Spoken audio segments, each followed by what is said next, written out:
Hello everyone, welcome to lesson 7.2. Please have ready your Springboard book open to page 79, and you'll definitely want a pencil, possibly a highlighter, and possibly a calculator. Okay, now in today's lesson, what we're really going to focus on is the converse of the theorems we've spent the past two lessons talking about. And a reminder, the converse takes our order of our conditional statement and we flip it around. It's not if P then Q, it's now if Q then P. So essentially what we are doing in each of these theorems is we are taking our theorem that we've been talking about and we're reversing it. Instead of being given that lines are parallel, we are now proving that our lines are parallel because we know these angle relationships hold true.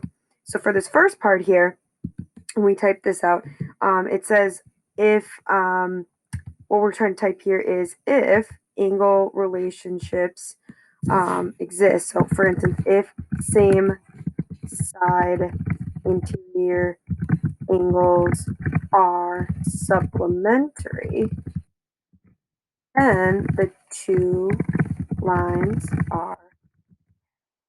Okay, so we're going backwards from what we normally would say. We're now taking the converse, right? We also then can prove lines parallel using our alternate interior angles. So if alternate interior angles are congruent, then the two lines are parallel.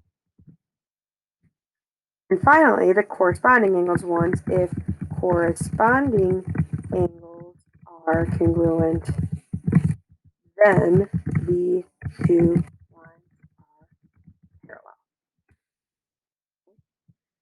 So again, all we're basically doing here is taking what we've been talking about, for instance, with the same side interiors, and if we know that these now are supplementary, we can then say that the lines are parallel after we'll prove that. Or for this one with the alternate interior angles, if we know that the alternate interior angles are congruent, then you can say the lines are parallel. So it's going backwards. We're not given the parallel lines. We want to prove that they're happening. And again, it's the same kind of relationships, though, that same side supplementary, and then alternate interior versus alternate exterior being congruent, and of course our corresponding angles being congruent. Okay, so to look at this as an example, we're actually going to skip ahead a couple of pages, and what we're going to do is we're going to jump now to page 82. So skip ahead 1, 2, 3 pages here to page 82. And see 82. If you see here, they're talking about mat, and we're trying to set these up, and they're telling us that angle 2 is 63 degrees, and then they're telling us that angle 6 is 65 degrees. And they want to know, do they have these strings set up so that the lines are parallel? Well, first of all, we want to recognize that that angle 2 and angle 6 are corresponding, which means if the lines are parallel, we want them to be congruent.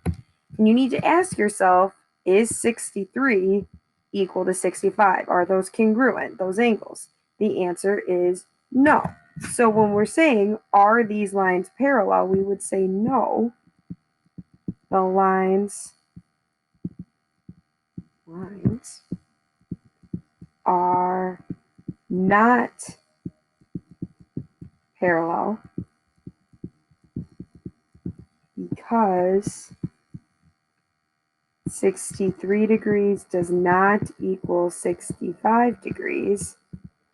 We need the corresponding angles congruent. Okay.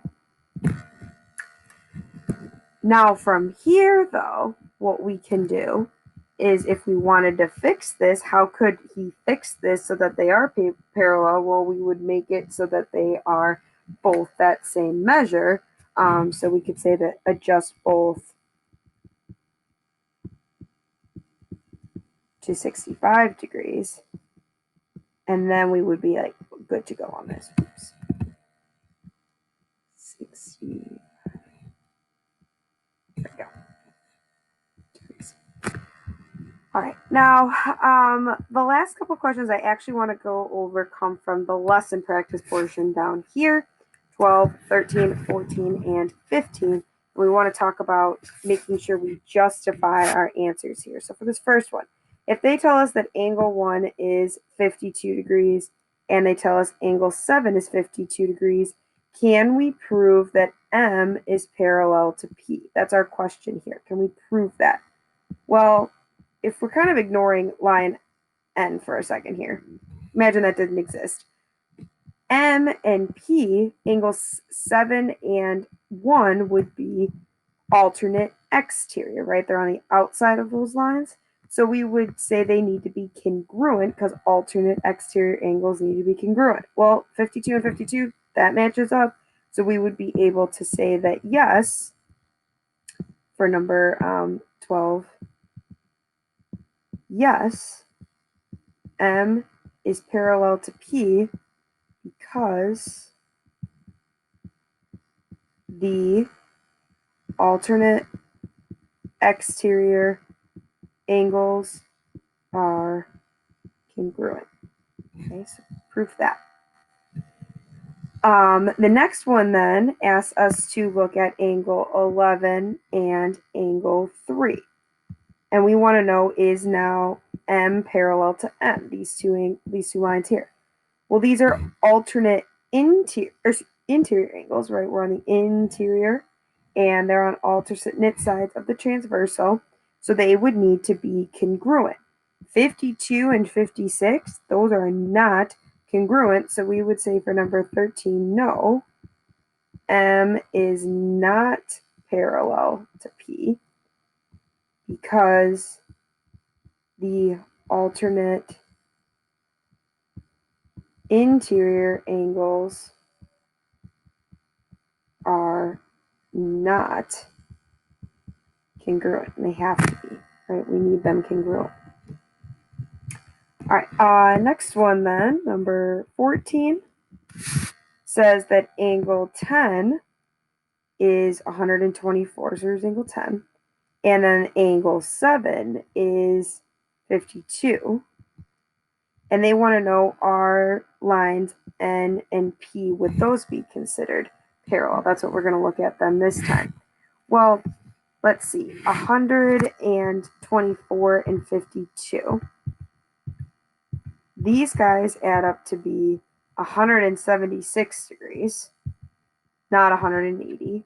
And we know that these same side exterior angles, notice they're on the outside, need to be supplementary in order for these lines to be parallel. So on this one, we would say no for number 14 because the same side exterior angles are not, are not supplementary. And they need to be in order for this to be true. Okay. Alrighty. Thanks, everybody, and have a great rest of the lesson. Make sure you ask any questions you are still having.